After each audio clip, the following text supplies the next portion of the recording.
Good evening, and this is Chris on IMTN Worldwide Radio, and this is around the ATL Falcons versus Steelers. I was a little bit late there. I was trying to do my final few plugs of the night. If y'all don't mind, I'm going to try to go ahead and do this real quick here. And tonight, I'm not sure, but I think I'm going to do this a little bit different than I planned on doing it. I found out that my co-host Jordan Jackson was not going to be able to make it a little bit ago, so I'm changing up a little bit of how I was going to do the show tonight, but not much. Primarily, we're going to be talking Atlanta Falcons football. So if you're an Atlanta Falcons fan, you need to participate. You can actually call in to the show. I'm about to put the number up real quick. 646-652-4479 is the number. But before we get started, I do have to do some house cleaning. So let's start from the beginning so I don't get confused. So first of all, I do want to say thanks to the following, depending on the clips that I play. Shout out to Highlight Heaven on YouTube, the New Orleans Saints website, if I play it, the NFL Clips guy on YouTube, and the Atlanta Falcons website for any video that I play. And of course, make sure you're following on IMTN Worldwide Radio on YouTube. Hit the notification button. You can also follow IMTN Worldwide Radio on Facebook and Instagram. It's right there, scrolling by. You can follow me on Twitter, Intellect ATL, and my co-host Jordan Jackson at Jordan23ATL. And as always, tonight's show is brought to you by IMTN Worldwide Images, as you see there. And you can also follow on Instagram, IMTN Worldwide Images 1. So if you know somebody who needs photos, they need a photo shoot, they need headshots, they need a maternity shoot, they need modeling portfolio shots, couple shots, anything along those lines, hit me up, let me know. 646-652-4479, we're talking Falcons. So I hit up a lot of different Falcons Facebook groups, Twitter, Instagram, things of that nature. So hopefully I have some people call in tonight. So we can talk about the season. I don't know. Maybe there's no Falcons fans out there. I don't know, but we're going to try tonight. I actually had a show earlier today, so we're going to see if I have enough left to do two shows in the same day. I don't do that often, but we're going to try to pull it off tonight as well. So let's put this back up. There was something else I wanted to say. Oh, so I do want to say this. With the Atlanta Falcons history as it is, and the things that have happened over the last couple of years, do you even feel good about the upcoming season? Do you feel good? Do you want them to win? Or are you a Debbie Downer and the season's already over? It doesn't matter what the Falcons do, they're going to lose anyway.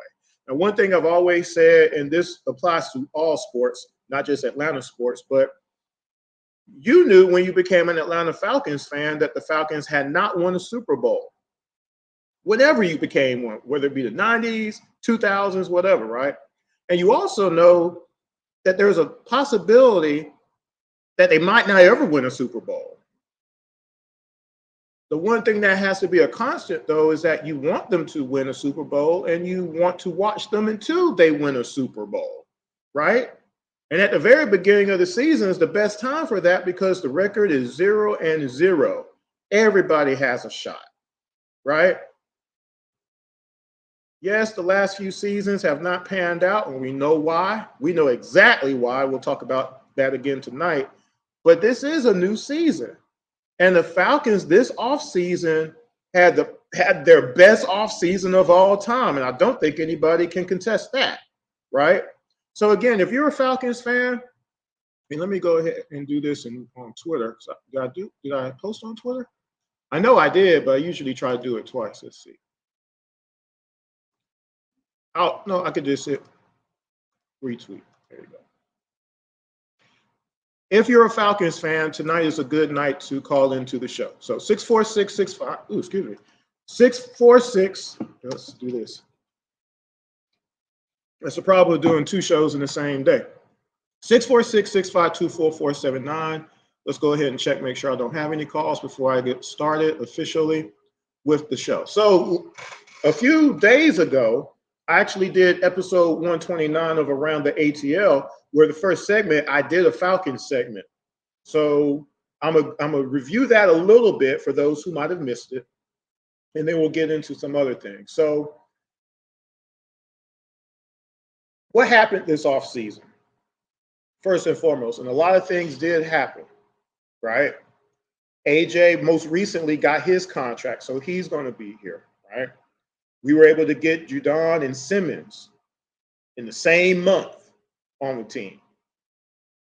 And, of course, it led off with Kirk Cousins coming here, right? But there was a whole bunch of other things that happened. Some of them subtle moves, some of them obvious moves, right?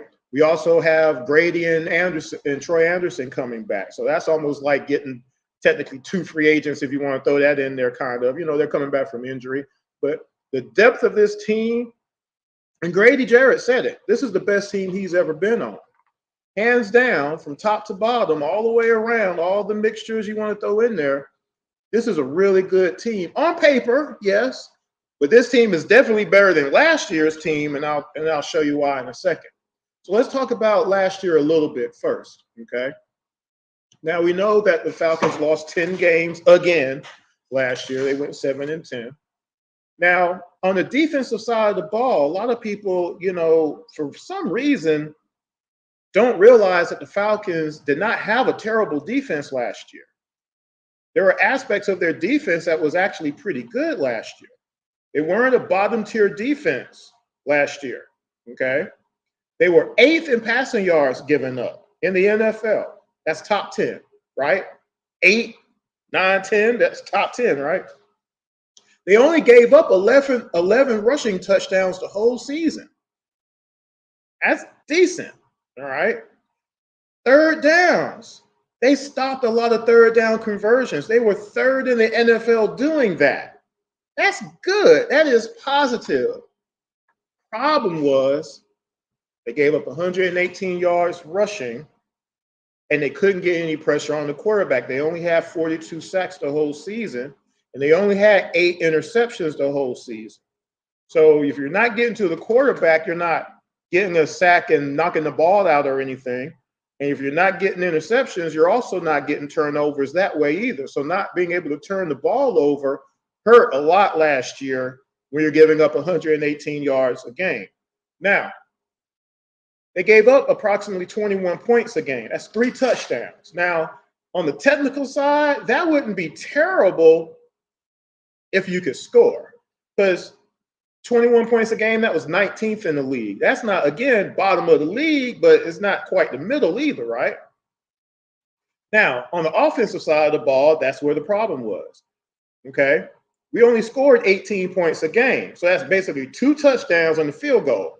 That's all we could come up with, right? We averaged 334 yards total.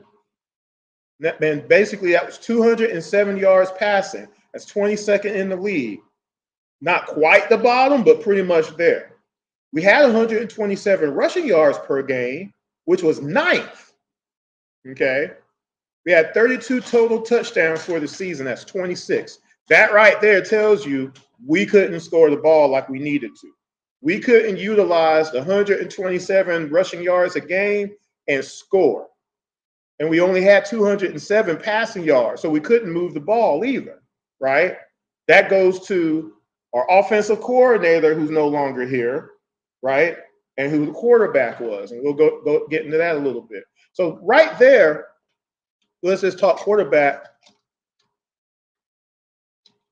Right there is why I said almost no matter what, Kirk Cousins being here flips 7-10 to 10-7 automatically. That's 3 victories, 3 more victories we should be able to get just because Kirk Cousins is here. And I'm going to scroll down. I'm going to skip a little bit here. Let me see if I can do this off the top of my head because I had to adjust this today. Let's see, where is it? As a quarterback, last year, Kirk Cousins, before he got hurt, had 18 touchdowns and 5 interceptions with a 103 rating. Okay.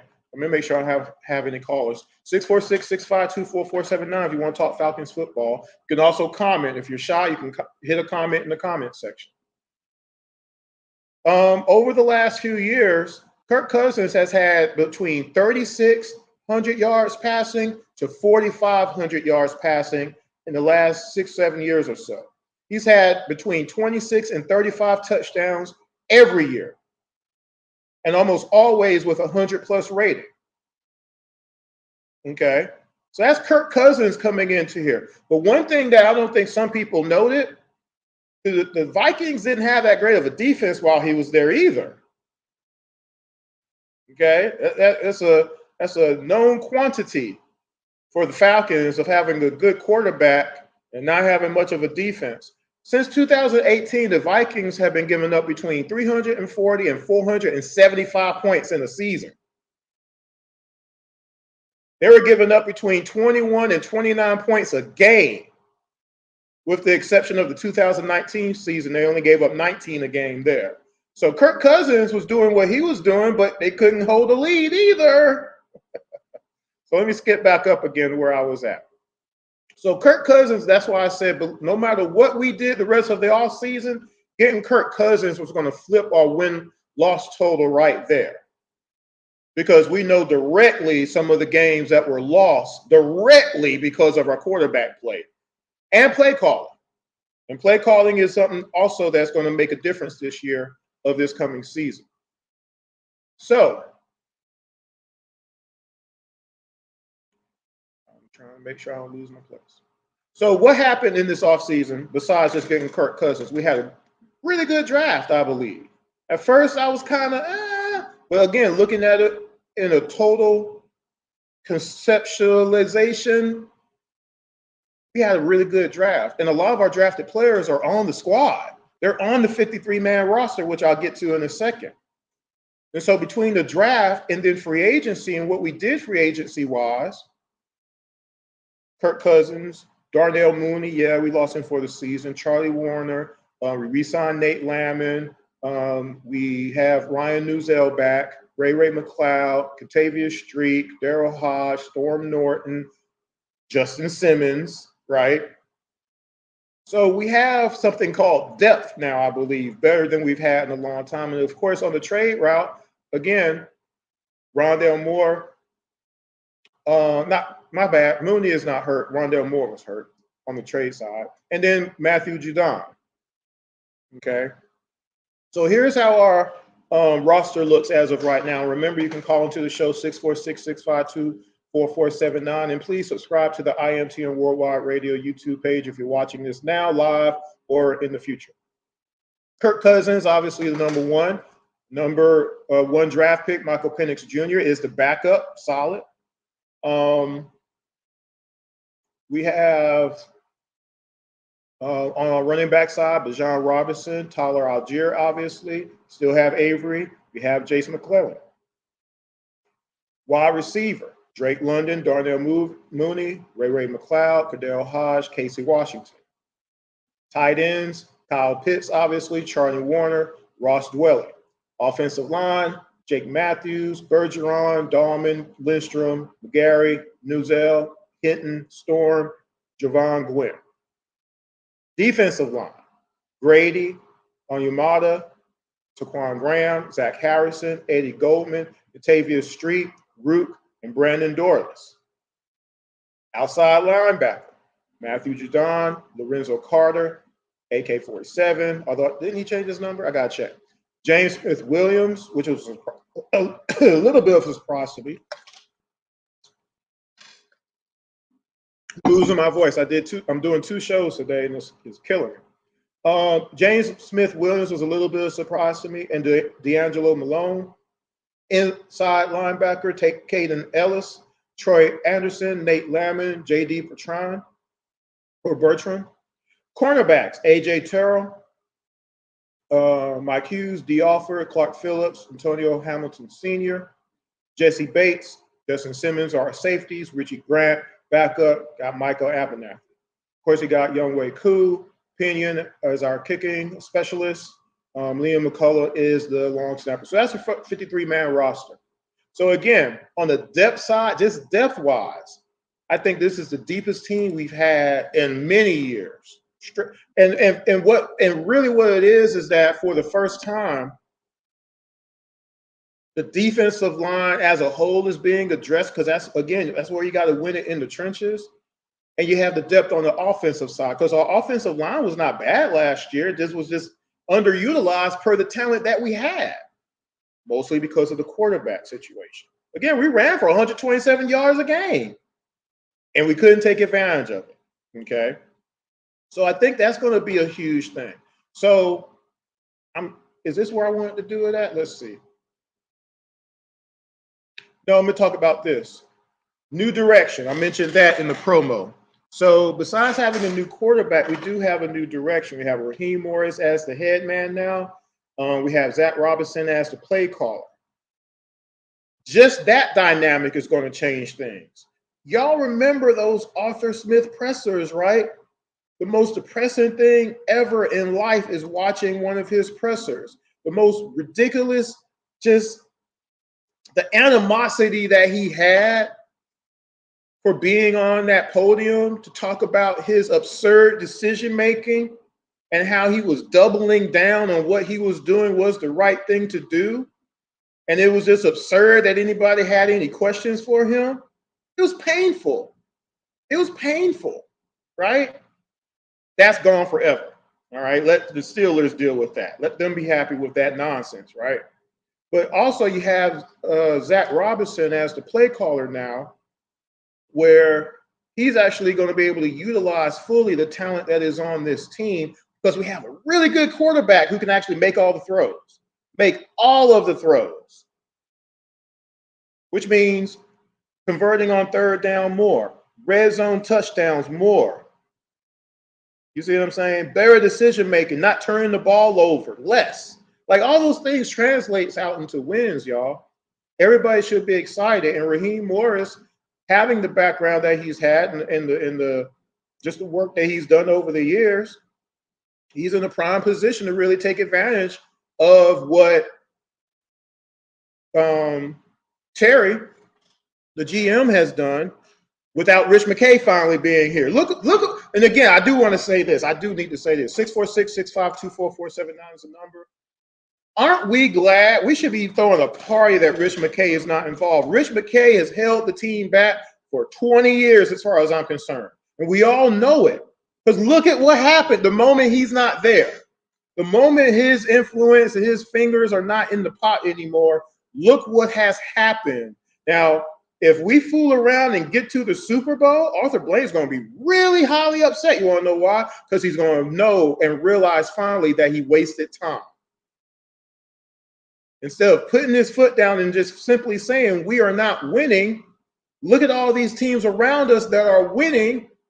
Look at all these teams that are getting to the Super Bowl and winning, and not the Falcons. And I've talked about this about the Hawks roster, the 60-win team of the Atlanta Hawks. What did they do with the roster the very next year to get better, to get over the ECF hump and get to the finals? They didn't do anything. In Trae Young's third season in the NBA, he took that roster to the Eastern Conference Finals. Did the Hawks do anything to improve on that? No. 12 years of Dominique Wilkins being in Atlanta, did they do anything to help him compete in the Eastern Conference? No. So for the Atlanta Falcons, after getting to the Super Bowl, after winning the NFC, getting to the Super Bowl, and being that close to winning it, what did the Falcons do immediately to say, we ain't going to let that happen again next season? Did we do enough? And we did make the playoffs the next year, but what have we done since then? We have not done nothing. We wasted Matt Ryan for the rest of his career. And then the last 3 years were basically scuffling because we just said, nah, we're gonna believe in Arthur Smith, and even and some of that's on Terry as well. He got wrong into it. Arthur Smith sold him a bill of goods. and said, Felipe Franks is the guy. Marcus Mariota is the guy. I can do it. I can make Desmond Ridder the guy with no seasoning, no games played, no competition, and double down on it by keep putting them back out there, knowing what was going to happen. So, that all being said, let's go on and watch the reasons why Kirk Cousins being here is going to make a world of a difference as opposed to what Ridder was doing. Let's watch this. From the 36-yard line on first down, Ridder hit as he got rid of the football, and it is picked off. Intercepted by Rasul Douglas. The shot play's coming. Robinson motions across. Ridder's looking back to the right side and throws an interception. He threw it right into the hands of Darius Williams, who's going to take it all the way to the end zone. Make the toss to Algier. Ridder down the middle for another pick. Oh my goodness, Andre Cisco to safety, up and moving. He loses the football and they fall on it. Lewican recovered his teammate's fumble, but back-to-back picks by Ridder. 3rd down and 7. Atlanta 4 for 8 in the first half. And intercepted! Fuller has it! Nobody touched him! He gets up! And Fuller is out of bounds! Play clock at 1 again. Just barely gets it off. Ridder chucks it. Intercepted! Picked off! Ridder on the slant. Intercepted!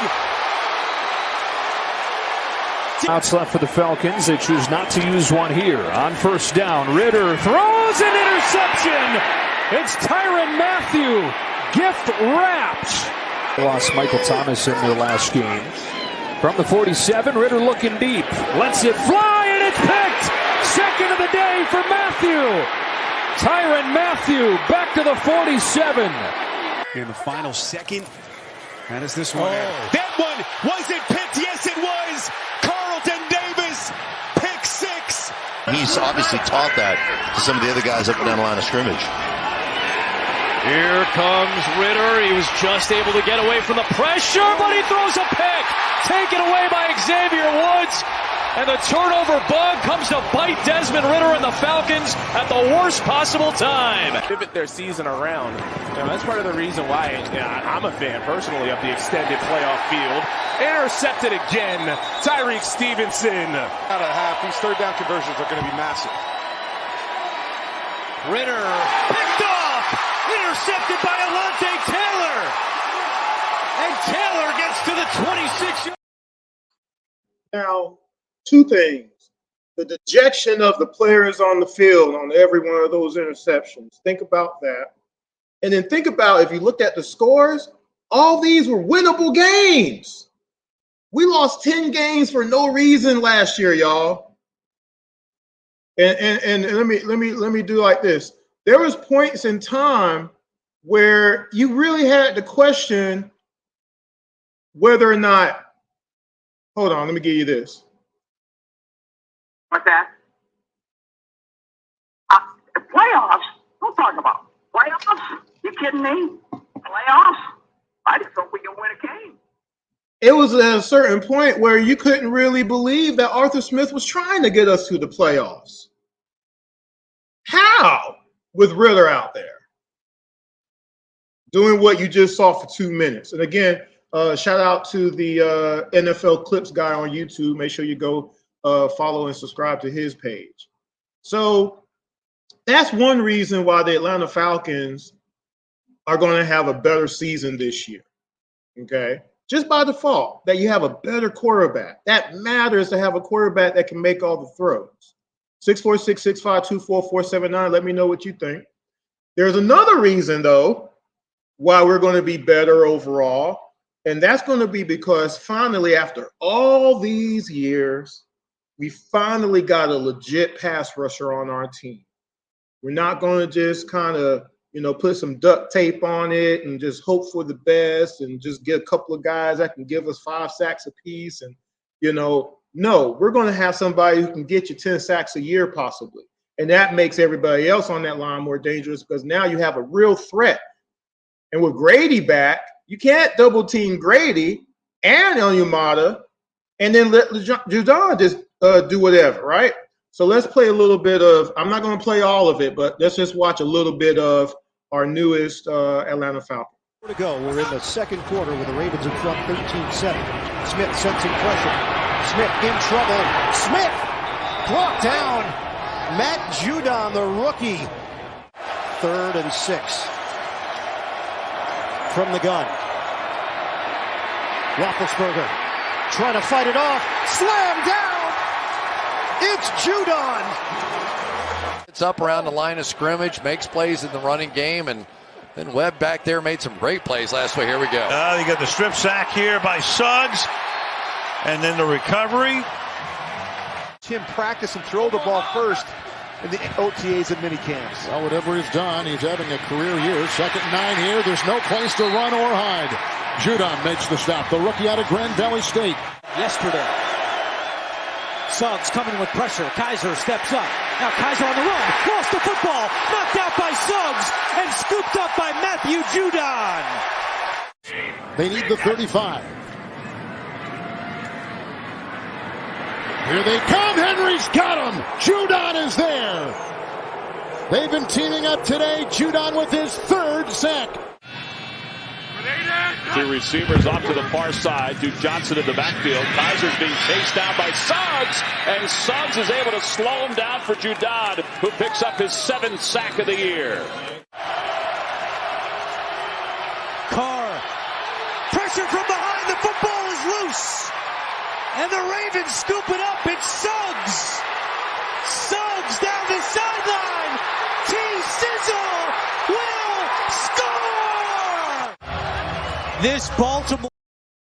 I just wanted to show you that. So we had 2 players that we lost from last year, Bud and Campbell, where they had 6.5 sacks each for the season, which is 13. And we brought in a guy who just last year had 15.5 sacks. The year before that, 12.5. Year before that, 9.5. He's had another season where he's had 8, and another season where he's had 7. He's had more sacks in those seasons than any Falcons that we've had over the last decade, basically, just by himself. So having a supreme threat on one side gives somebody else on the other side an opportunity to go crazy, right? Plus, pressure up the middle. And one of the reasons, again, that matters is we don't turn the ball over enough. We don't do enough to cause turnovers. You know what causes turnovers? People getting scared that they're about to get hit. Strip sacks, things of that nature. Popping out the ball when you get tackled, things of that nature. The other part of that is the pressure of that quarterback saying, I don't want to get hit. I got to get this ball out a little bit quicker so I don't get sacked and put my team back here. So I'm going to throw the ball a little bit quicker. Guess who that helps? The cornerbacks on our team. It gives them that 1 extra second that they haven't been getting over the last few years. So I expect our cornerbacks to get more interceptions. Again, our cornerback and safety squad only had 8 interceptions the whole season last year, and most of that was with one person, right? So having Judon here is going to be a world of good for the Atlanta Falcons as far as that goes. Now, again, pressure on the inside. With that being said, tackling is going to come into play. So all these guys are going to be able to tackle because why? Because we have somebody who's going to create a sense of urgency. Excuse me. Ooh, excuse me. And attention to detail in Raheem Morris saying, I'm a defensive guy. I have a great defensive squad. I got to make sure that we tighten this up. You see what I'm saying? From every level, defensive line, linebackers, cornerbacks, safeties, if all of them tackle better, again, rushing yards are going to go down. First of all, Grady and Troy Anderson being back, I think is going to help on that front anyway, by default. And again, our depth is going to be there. And having a Bates and a Simmons back there, it's going to help everybody long term, right? But again, that pressure up front is going to be tremendous. Coming up the middle, coming from the sides, side to side, I don't believe we're going to give up 118 yards in rushing this year. I think we have a shot of keeping people under 100 yards rushing this year. That's how I feel. I don't know about you. Call in, let me know. 646-652-4479 if you get to watch this.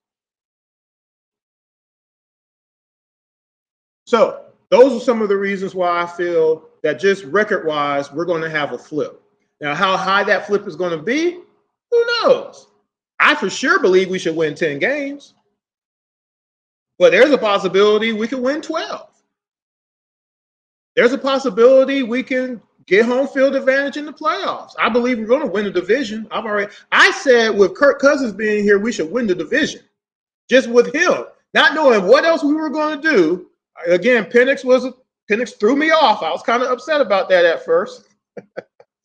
But no matter what, I felt just having a better quarterback per what we did last year and only scoring 18 points a game, and our defense kept us in most of the games that we played. And if we had just a little bit better quarterback play and better decision making and better offensive call playing from our offensive coordinator, Arthur Smith, formerly, we could have made the playoffs last year. You see what I'm saying? We had good enough defense. Technically, we could have made the playoffs the year before that. Technically, y'all know why. A stupid Tampa game, right? But look at all the other things that the Falcons have done in this offseason. And again, sky's the limit. But again, what do y'all think? 646-652-4479. So let's talk Steelers. I don't know why, but I guess I know I called this Falcons versus Steelers, but I'm not going to talk a lot about the Steelers because I don't think they have a chance in the world of beating us. That's just me, though. I know some of y'all are Debbie Downers and y'all don't want the Falcons to win and y'all don't think the Falcons can do anything. But I ain't that person, okay? I'm being reasonable. I just told y'all a whole bunch of reasons, plus showed you video of why we're going to be a good team this year. You either believe that or not. But the moves have been made. You see what I'm saying? So for the Steelers, now, first of all, Mike Tomlin, as the head coach of the Steelers, that team has never finished under 500. They've either finished 500 or above since he's been there. He has the history of being only the third coach in Steelers history, which is still, it boggles my mind, And then you go back and look at how many Falcons coaches there have been. But anyway. So last year, Russell Wilson, who is now the quarterback of the Steelers, in 15 games last year, he was 7-8. He threw for about 3,000 yards. He had 26 touchdowns. He only had 8 interceptions. He technically didn't have a terrible year per who was on that roster and everything. So now he's taking that to Steeler country with Arthur Smith as his coordinator. Now, on the surface, I would say, one, Arthur is getting a much better quarterback than he had last year with Desmond Ridder. That's for sure. Nobody can really contest that, I don't think. But what about everything else? So they have George Pickens and Van Jefferson basically as their starting wideouts.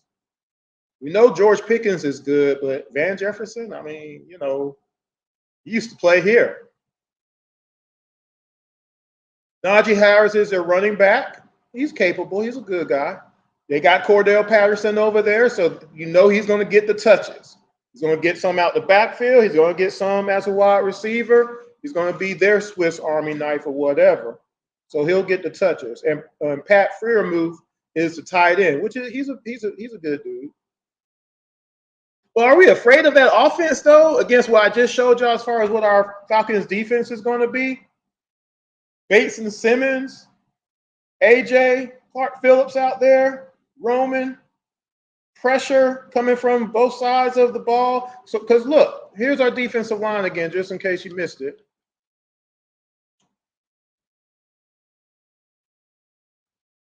Where is that? Oh, here we go. You got Judon, you got Carter, you got Arnold, you got Caden Ellis, Landon, and Nate played really well last year when Trey went down. Nate really played well. So again, that's why I said we just got deeper on all of our positions as some of these players coming back from injury. re-signing certain guys that played well last year, the young guys coming in, getting on the team and getting snaps. We're a deep team. We got a team that's going to play hard and can play hard and hold up. Like we brought Zach Harrison, Taquan Graham, before he got hurt, was playing very well, right? Eddie Goldman, we're going to see what he got left. But if he plays well, I mean, and Xavier Street as well, and then you got Root. I mean, we have a really deep defensive line, y'all. A deep linebacking core. You see what I'm saying? Now we're going to see what's up with Mike Hughes and see if he holds up. And I like D. Alford, but again, I think Clark should probably be starting opposite of AJ, but that's just me. But we'll see how that goes. But again, everybody's going to get better because of what the defensive line should be able to do better. Again, we only had 42 sacks last year, folks. That has to change. Has to change. And I believe it will. I believe for us to compete, if we can get to 60 sacks a season, that puts us as a threat. If we can go from 42 to 60 sacks in a season, quarterback hits goes up. You see what I'm saying? The pressures and the hits. Again, we had quarterbacks back there in their backfield making bacon pancakes, blueberry muffins, freshly squeezed orange juice, and then being able to throw the ball on us. You see what I'm saying? And despite that, here's the deal. It wasn't so much that was hurting us. It was those end zone touchdowns that we were giving up. See, we didn't give up a lot of rushing touchdowns, but we gave up a lot of end zone touchdowns. We didn't give up a lot of passing yards, but we couldn't keep time of possession because of the 118 rushing yards we would give up. And even though we were really good on third down, well, what if you don't get to third down? What if you just go first, second down, all the way down the field? You see, that's what was happening to us last year because we couldn't get no pressure on the quarterback. I believe all of that changes this year. And the other part of that is coaching decision making. It's going to be different.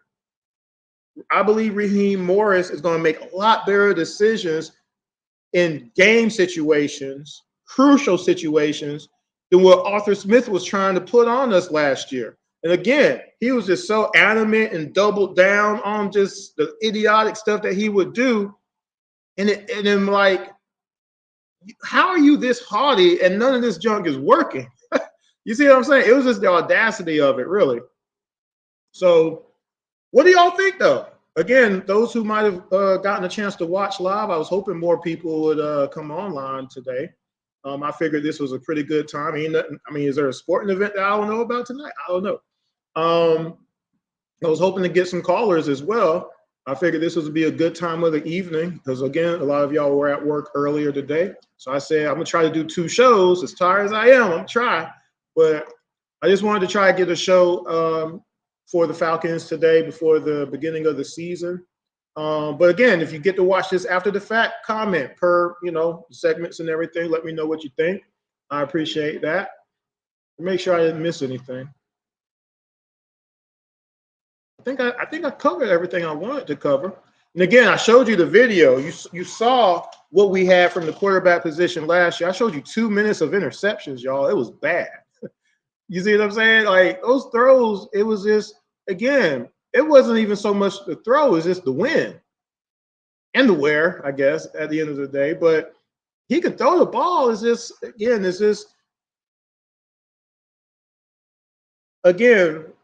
and remember, Ritter also got cut from Arizona. That just made it worse that Arthur Smith doubled down on this guy who he gave the job to. Remember, there was no fight for the job.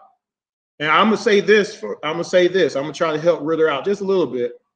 I said that Marcus Mariota should have been benched way earlier than he was because we still had a chance that season.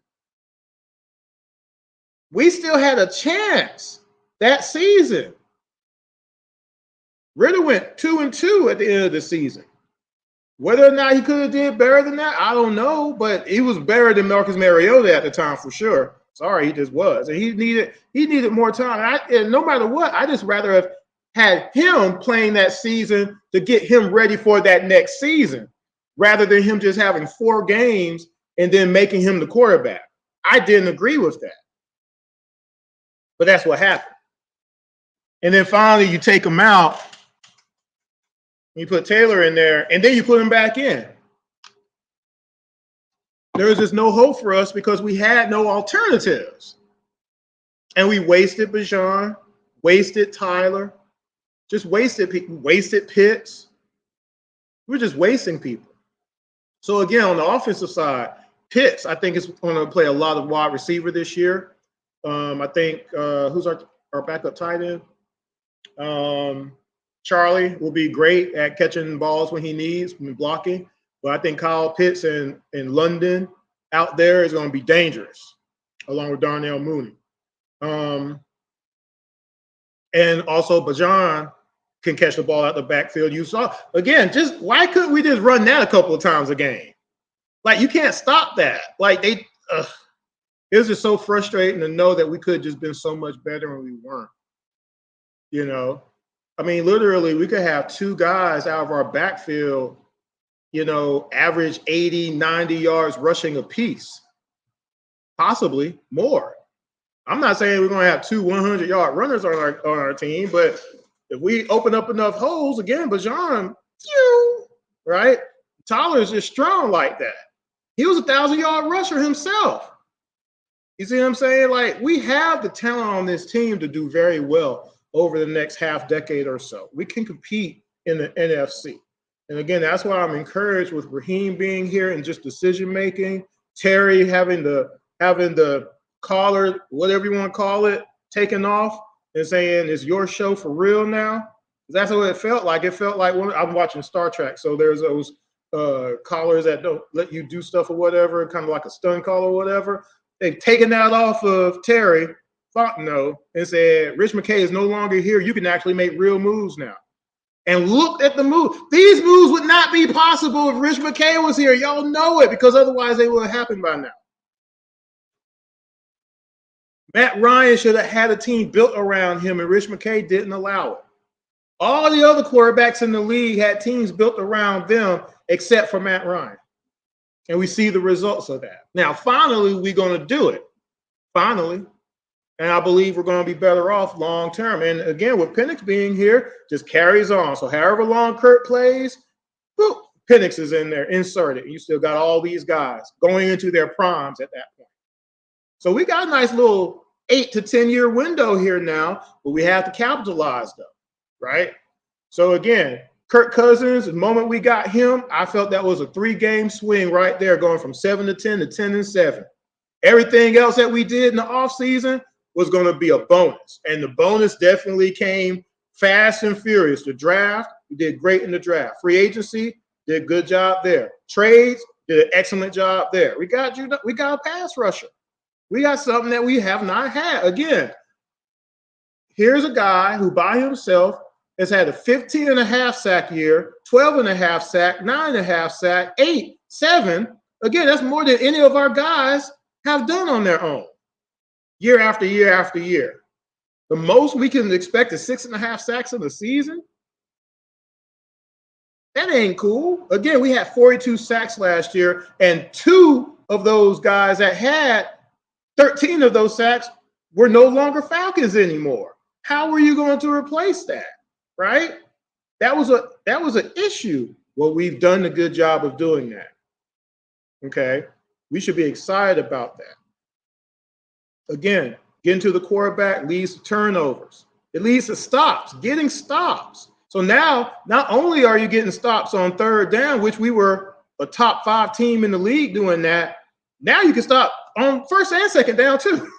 That's a cool thing. That's going to be exciting. Again, just give that cornerback 1 extra second to be on his man. Give him that 1 extra second to guide that wide receiver where he wants to go. Give him that 1 extra second where that quarterback has to throw it a little bit earlier than he wants to, and see if we can get our cornerbacks to start catching the ball a couple more times so we can have more than 8 interceptions per season or less, for crying out loud. Again, Bates is the main reason we had 8 interceptions. We know that. But now you got Bates and Simmons and AJ and Clark Phillips, who's a ball hawk, I believe we can have, I don't know, can we have 13, 14 interceptions this year? Possibly. That'll be cool. A couple pick sixes for a change. That'll be cool, right? And again, stopping the run. We gave up 118 yards rushing last year. For the fact that we only scored 18 points a game, not great. And we gave up 21 points a game. So we could all of a sudden shave that 118 rushing to 98, 99 yards rushing per game and shave off one touchdown given up per game to go from 21 to 14. Again, bump up a couple of extra wins right there. The Falcons could put, I don't know, what do y'all think? 646, 652, 4479. The Falcons can win 12 games this season. They really could. And again, I know there's some Debbie Downers out there that hate the Falcons. They don't want the Falcons to succeed. They don't believe in nothing. I know, but I believe that they can do it. Okay? And I'm excited about the season. I don't know about y'all. So, again, game 1 is against the Steelers. And, yeah, Mike Tomlin hadn't had a below 500 season since he's been there, but they're going to start off 0-1 this year, doggone it. And we need more than ever before to start off 1-0 against the former coach of the Falcons and Arthur Smith. We need to shut him down, shut him up. You know what I'm saying? I can't wait till his presser after I'm hoping we have a debacle. I want to see the Pittsburgh Steelers have 12 points. 4 field goals. Is that right? 4 times 3, right? I want them to have 4 field goals in game 1. That'll be excellent. Because really, I mean, Van Jefferson is all of a sudden going to have a good season because he got Russell Wilson. Maybe, kind of, I guess. But, Now, George Pickens, on the other hand, he's really good. But,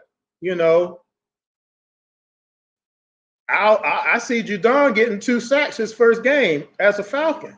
What about y'all? You know what I'm saying? I see Bates maybe getting an interception right off the jump. You see what I'm saying? I mean, I don't think Najee Harris. Let me see how many yards Najee had last year. I don't think I wrote that down. So I'll see if I can pull it up real quick. See how dangerous he is. Stats.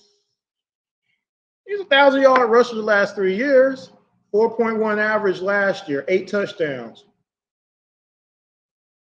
Let's see if we can make sure he don't do that Sunday. Doggone it. In his first game against the Falcons. He had 29 receptions as well. So let's see if we can keep him around 2.5 rushing yards for game 1. If we can do that, we can win the game pretty easily, I think. But again, what do y'all think? 646-652-4479. I'll stall for a little bit, see if anybody wants to call in and let us hear what you think about the Falcons' upcoming season. What do you think is going to happen game 1?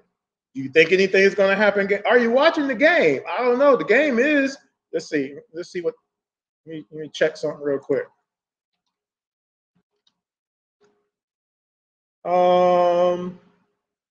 Game starts at 1 o'clock. Mercedes-Benz, will you be there? Those that live in Atlanta, you should be there, right? Eating the cheap stadium food that Arthur Blank gave us and everything, right? It should be a ball. Where are you watching the game if you're not going to watch? If you're not getting to the game at Mercedes-Benz? There was a place I can't remember. Was it on Ponce? It was on Ponce de Leon. Oh man, I cannot remember the name of that place. It's been so long. That's where I usually would go if I didn't have tickets. Man, I can't remember the name of it. I don't even know if that place is there anymore. If I find it, I'll put it in the comment section. It's on the tip of my tongue. I know exactly what it looks like. I know where it is, and I can't remember it. But when I did have Falcons season tickets, we would go to TGI Fridays in Buckhead on Peachtree to talk about the game, just eat and have fun or whatever before we drove 2 hours home, because we would always drive 2 hours up to come to the games and everything. But that TGI Fridays is also gone, from what I learned. I don't know if I'm going to be able to get up to Atlanta this year for any games. We'll see what happens. What's up, Francis? Got a game. We got game 1, bro. And William, I wish I could come. Savannah, yeah. Savannah would be a little bit of a drive. So appreciate Francis and William coming on real quick. Again, I think everybody should be excited. Everybody should be excited for this season because we have a new head coach. We knew that Arthur Smith could not be a sustainable guideline after what happened last year. Doubling down and insisting that Ritter was the guy, that could not happen again. Because again, we had a good defense last year. We didn't have the greatest defense, but we didn't have the worst. That defense kept us in most of our games. If you saw the 2 minutes of interceptions that I showed earlier, look at the bottom scores. You saw that for yourself. We were in most of these games. And Ritter just kept coughing it up, right? So, again, just having Kirk Cousins here changes the landscape right off the jump. Having Judon here, a legit pass rusher. Simmons pairing up with Bates in the backfield. Getting Grady and Troy Anderson back.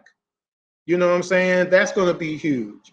And then having a really good quarterback to add to having London, Pitts, Bajan, Tyler, whatever Ray is going to be able to add, along with, hold on, I got to come back to it.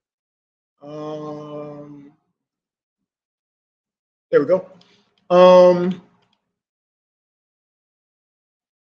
Darnell, Daryl Hodge even, Casey Washington even. Casey showed us a little bit of something, right? And again, Charlie Warner, he's a capable pass catcher and blocker. So again, now the one thing I will say is this, Younghoe Koo, yeah, he didn't have the best, preseason of all doggone time, but I ain't really worried about that. Are we going to have any kick returns, though? There's a whole new system that they got, kind of janky. Let's play flag football and just eliminate that, just start everybody from the 25 or something, rather than doing this mess, because I just think it doesn't work. But if we can ever get a kick return game, that would be awesome. It would be great to start from the 40 every now and again, Francis says we got a good team and a good quarterback, correct.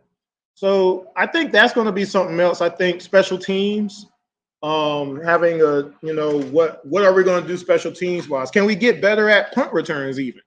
Punt returns, we've got other teams out there who, get some good yardage on punt returns. Can we get more than 9.5 yards off punt return? I'm just saying. I mean, that's just me.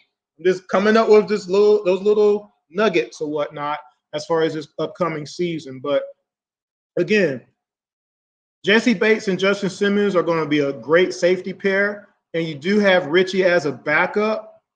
And with him being a backup, he won't be on the field all that much in pass coverage, thankfully, right?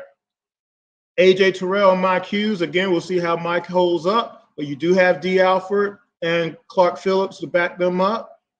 You do have, on the linebacker side, like I said, Caden Ellis is really good. Troy Anderson is back. Nate played really well. And you got the rookie, J.D. Bertrand.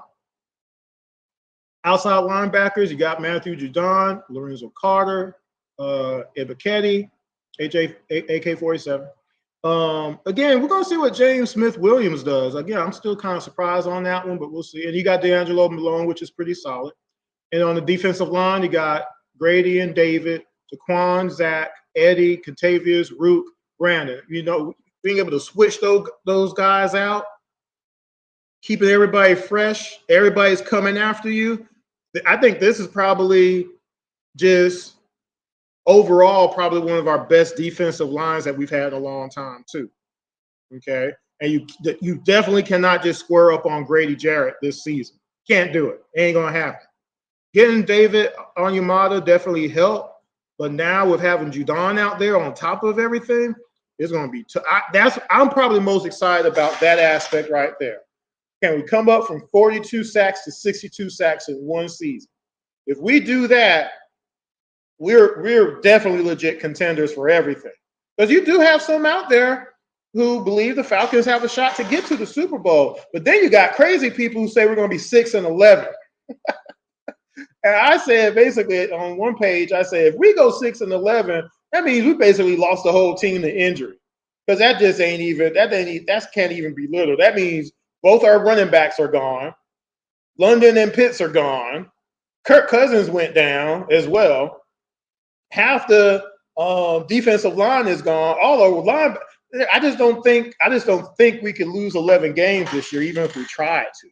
I just don't think that's possible. So. But anyway, let me get out of here. Like I said, I wanted to have a nice little discussion. I appreciate Francis and William coming in there on the last minute. I appreciate that. This was a call-in show too. 646-652-4479. I'll throw the number out one more time. I'll stall a little bit. If you missed episode 129 of Around the ATL, go back and watch that. Make sure you subscribe to IMTN Worldwide Radio on YouTube. Go back and watch episode 129. The first part of that is a Falcons segment. But of course, if you like other Atlanta sports, you'll see Braves, you'll see Hawks, you'll see Atlanta United, Atlanta Dream, Georgia Tech. I talked some Georgia Tech because they won their first game of the season at the time. We talked UGA. We'll talk Georgia State. We'll talk Albany State, Clark. We'll talk about all the Georgia teams. I am going to start including high school football again. We were doing that a few years ago, and then we kind of dropped off. I will start doing some high school football this year. I just got to figure out the win part of it. Maybe I might just do a separate show just for – maybe that's what we could do, because in a 2-hour show, it's kind of hard to do a good high school football segment with everything else. So we might just do a separate – that might be – I don't know why I didn't think of that before all these years. But anyway, so look out for that. Also on Around the ATL side notes, go and watch the review of the 2023 Hawks season. If you like the Hawks, I'm reviewing all of their games, all their losses primarily. The most recent game I reviewed was actually a victory against the Detroit Pistons, but we gave up 50 points to Malachi Flynn, and I showed you how it happened. Every shot that Detroit hit, most of them by him, okay? So go watch that. Actually, I did a show earlier this afternoon talking about Trae Young, talking about Dyson Daniels. I was talking about field goal attempts and how field goal attempts go directly into effort sometimes. And I was talking about a particular player. I won't give up the goods. Go watch that show. It's earlier this afternoon. So go watch that. So, but if you're an Atlanta sports fan and you like my show, you like my format, things of that nature, share it with one other person who maybe have never heard of the show before, and ask them to, well, don't ask them to subscribe, but ask them to watch at least. But definitely, if you haven't subscribed yet, subscribe. It'll help me out a lot. I appreciate that. I think I'm done for tonight, y'all. I think that's it. Should I replay the interceptions again? I'll go ahead and do it. Shoot. Let's see. Here we go. From the 36-yard line on first down, Ritter hit as he got rid of the football, and it is picked off. Intercepted by Rasul Douglas. The shot play's coming. Robinson motions across. Ritter's looking back to the right side and throws an interception. He threw it right into the hands of Darius Williams, who's going to take it all the way to the end zone. Fake the toss to Algier. Ritter down the middle for another pick. Oh my goodness. Andre Cisco to safety, up and moving. He loses the football and they fall on it. Lewican recovered his teammate's fumble, but back-to-back picks by Ritter. 3rd down and 7. Atlanta 4 for 8 in the first half.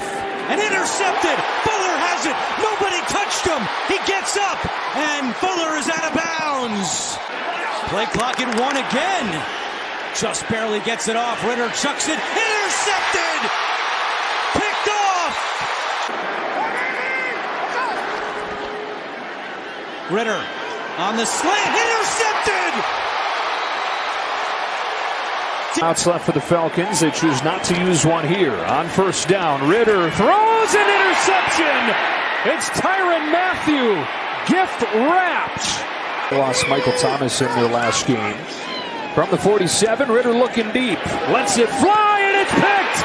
Second of the day for Mathieu. Tyrann Mathieu back to the 47.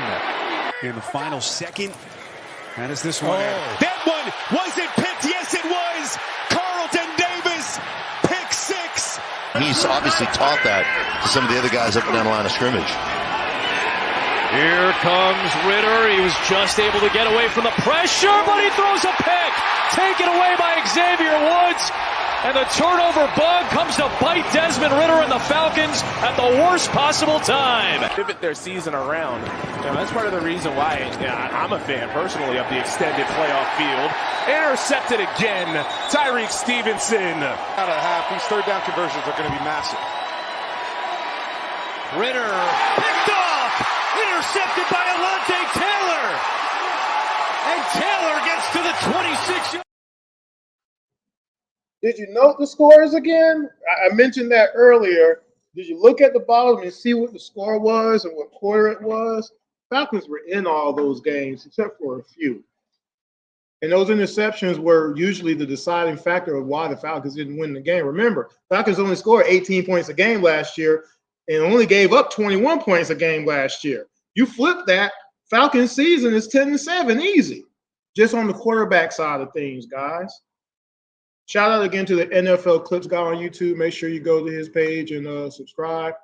Francis said, man, this dude killed us last year. That's why I showed it. Again, I think some people just forgot about that for some reason and just threw that out the window and be like, it's no big deal. Between the decisions of Arthur Smith and then the play of Desmond Ritter, just replacing both of those guys with Raheem Morris and Kirk Cousins flips us from 7-10 to 10-7. Adding all the other pieces that came behind that gives us an extra 2-3 wins possibly. I mean, I think we could win 12 games this season. Okay, and in fact, let's do this real quick, and then I'm gonna get out of here. Let's see, how can I do this the quickest way possible? So here's the Falcons' schedule this year. Y'all can let me know what y'all think can and will happen. Make sure I don't have any callers one more time. Now, I hate that I didn't have no callers tonight. But thanks for watching, those who did. And if you do get to watch this after the fact, comment. You can still comment on the YouTube page. So the Falcons, they opened up the season with the Steelers, obviously. Next game after that, against the Eagles on the road. And then they get to play the two-time defending Super Bowl champions in Atlanta, September 22nd. That ticket probably is like $3,000 now. I can't go to that. Game right after that is against the Saints. Game right after that is against the Panthers. All of these are home games. Falcons have 3 straight home games. Like somehow or another, we need to win all 3 of those suckers. You see what I'm saying? One way or the other. And then right after that is another division game against the Panthers on the road. That's October 13th. Then the next set of games after that, make sure I'm not missing that. The Seahawks. We play the Seahawks a lot, don't we? Then the Buccaneers again. Then the Cowboys, November 3rd. That's at home. We play the Saints, November 10th. Then we play the Broncos, Chargers, back-to-back. Chargers is at home. Then we play the Vikings on the road, December 8th. Then we got the Raiders, Lord goodness gracious, in Vegas. That's December 16th. Then we get the Giants, then the Commanders, December 29th. And then we finish the season in Atlanta, January 5th against the Panthers. So again, which of these games should we not win? I don't know. I'm not saying we're going to go 17-0. I don't know, guys. I mean, let me see. Yeah, it's easy for me to say we're going to lose to the Chiefs, but I don't think so. We could beat the Chiefs. I would say a game that is going to be a question mark for sure.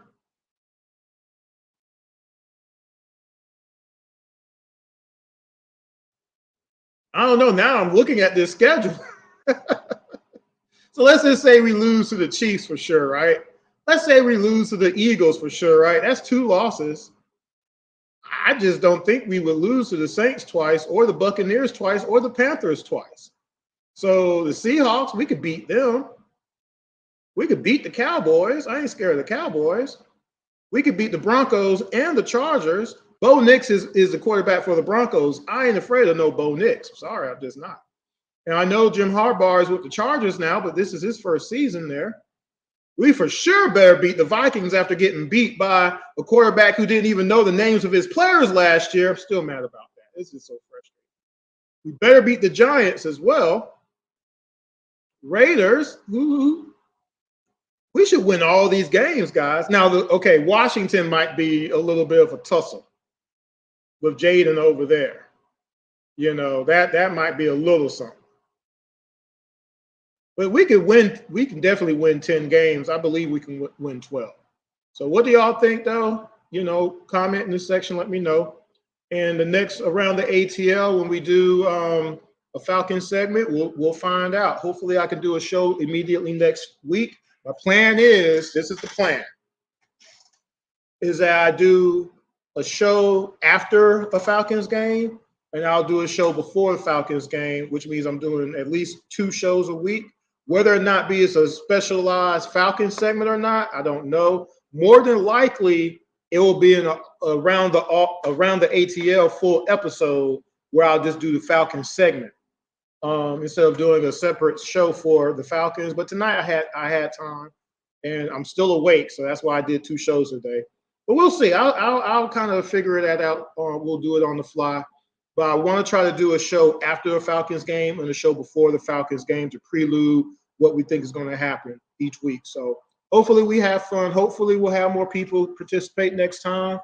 Again, it's just hard for me to do a usual time like I used to. Oh, well, technically, this is the time I usually would do a show, 10 o'clock. And I feel that's a great time to do a show because ain't nothing else going on out there. You know, ain't no basketball. I mean, are y'all watching the Braves game? I don't think so, right? But we'll see. We'll mix it up a little bit, I guess.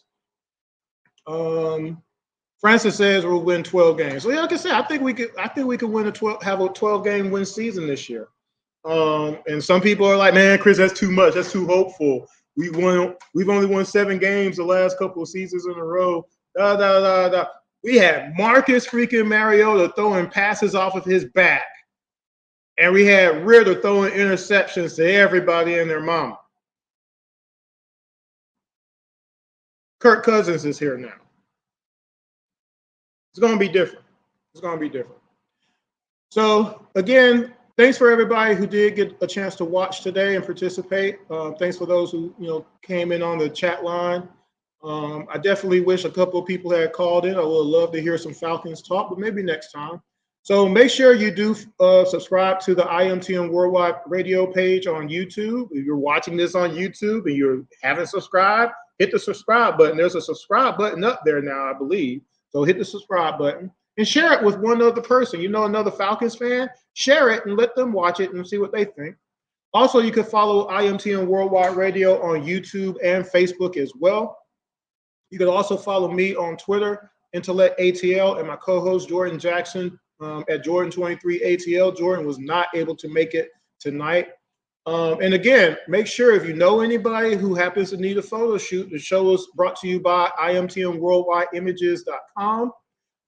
You can go to the website there, or you could also follow on Instagram, IMTM Worldwide Images 1. So if you know somebody who needs headshots, maybe they're trying to act and all that, they're trying to do some modeling and need a model portfolio. Maybe they own a business. You know any people who own a business and they need headshots for their employees? Let me know. You know somebody who's pregnant and they want maternity shots? Let me know. You know anybody who has a family, who has kids, and they want some kid pictures of themselves and their daughters and sons and stuff? Do you know somebody that got a son or a daughter out there? I don't know. Maybe not. I don't know. But let me know for sure. But definitely, like I said, subscribe to the IMTM Worldwide Radio page. We do a lot on oh, by the way, I will be returning very soon with the Women in Business show. I've been kind of down on that for a while. I'm trying to get that relaunch. Got the new logo. Shout out to Matthew Manuele for the logo. But the Women in Business show is is one of my shows on IMTM Worldwide Radio. It's basically a show that promotes and highlights women who started their own businesses from scratch, which is pretty cool, right? So if you have a wife or a girlfriend or a daughter, it might be a show that they might want to watch. Just saying, right? respect to the ladies. So that being said, I'm gonna go ahead and get out of here. Let's go ahead and get my outro set up. But thanks again for those who did get a chance to watch. Shout out again to Francis and William, who took some time to watch this evening. I definitely appreciate the support. Till next time, y'all take care. Peace. Go Falcons.